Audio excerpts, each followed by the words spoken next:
Hello. In this week's Parsha Chaye Sarah, a lot of the narrative revolves around the story of finding a bride for Yitzchak. And the story begins this way. Sarah has passed away. Avraham is getting on in age, Zakein Baba Yamim. He's old. He calls in the elder of his house, the servant who takes care of everything, and we're told that that's Eliezer. And he asks him to find a bride, an Isha, for Yitzchak. Now the servant replies, but what if this woman, this Isha, he calls her, does not want to follow me back? Can I take Yitzchak over there? And Abraham says, no, God will send an angel. He'll make you successful on your way. And if not, you're absolved from this promise. Just do not take Yitzchak out of the land of Canaan.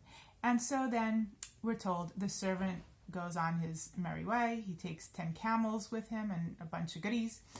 And before he gets to the well, he stops and he makes a prayer to God. And he says, God, if you can do chesed, if you could do a kindness for your servant, for Abraham, and make it that when I get to the well, somebody will say, then when I ask them for a drink, not only will I give you to drink, but I will also give drink to your camels. And that will be a sign, he says, if you send he calls her a na'ara, which is spelled as na'ar, which indicates a young woman, and it's spelled na'ar. And the reason why I think it's spelled na'ar, which is a young boy, not a young girl, is because it would take the strength of a male child to do this. A young girl would not have typically the strength to draw water for not just him, but for 10 camels, all the running back and forth and drawing the pail of water. It takes a lot of strength and probably all the energy of a young boy, not a young girl. And so that's how the servant Eliezer would know that this was the right woman. It would be something that would borderline on the miraculous, a little girl who can do this. And as we're told, he's just about finished talking, and Rivkah comes on the way, and he asks her for water. And she says, not only will I give you water after he drank, also for your 10 camels. And she runs back and forth, and she's giving drink to all the camels.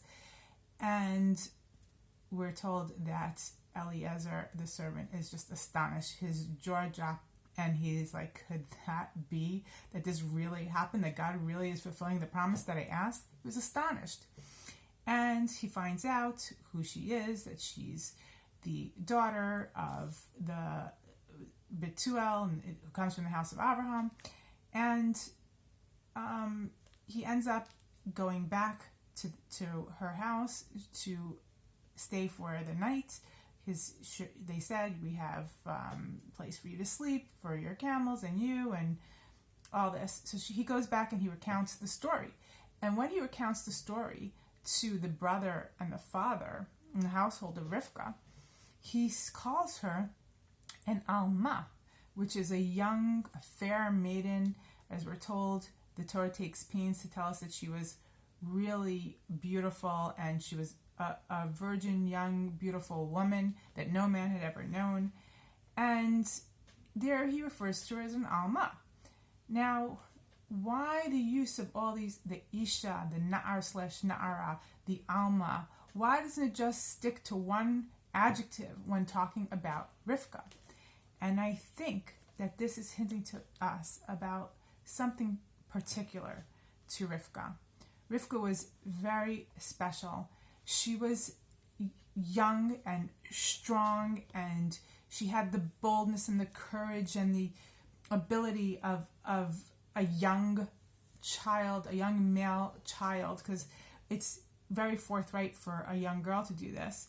But yet, after Eliezer had seen her, he was astonished at the fact that she was this young, beautiful woman of marriageable age, and that no man had ever known, no man had ever taken. This is something quite unusual to find a beautiful woman of such strength, and she was still single and unattached.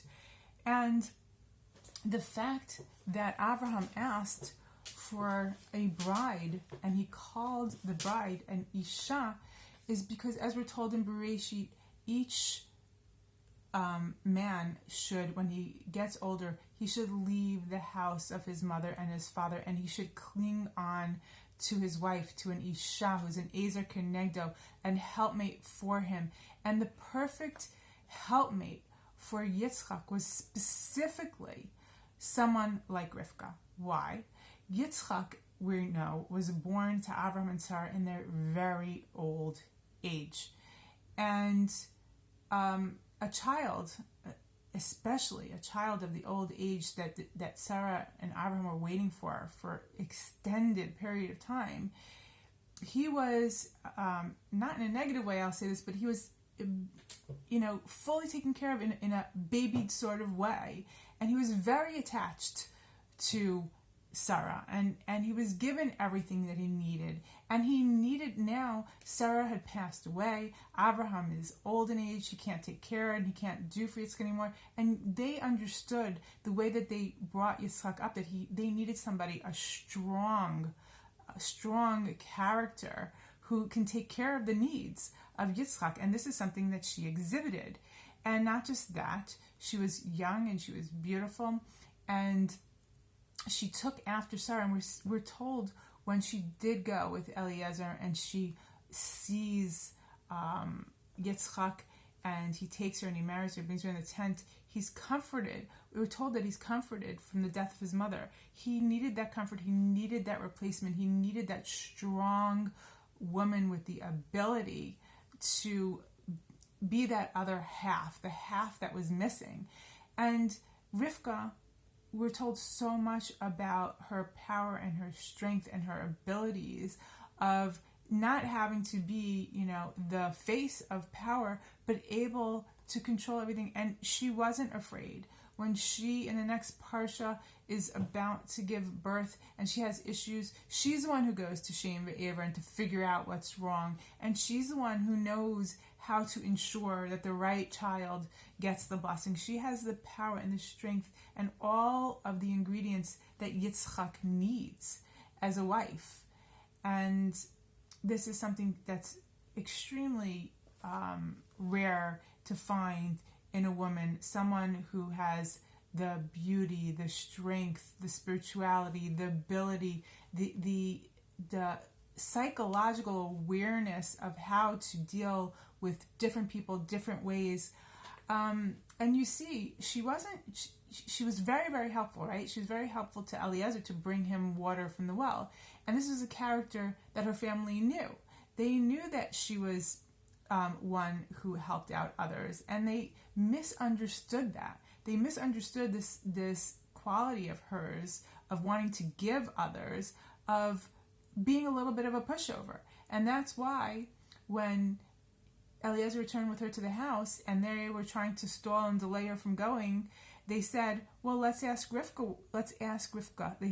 They said, let's ask the girl, let's ask her mouth what she wants. Because why does it specifically say, let's ask her piha, let's ask her mouth, and it doesn't specify Rivkah in her uniqueness?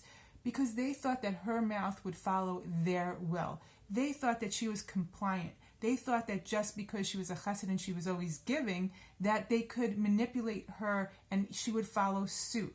But she wasn't a pushover. She wasn't just follow suit. When she saw a legitimate need, somebody needs water, somebody needs a place to stay, or if her brother or her parents needed help in the house, she was always there. But she wasn't a doormat. She had her priorities set in order. She knew what she wanted, and she went after it. And that's why when they said, let's ask her, and they were expecting her to say, no, I want to stay home for another year and go along with their plan, she said, no, I'll go.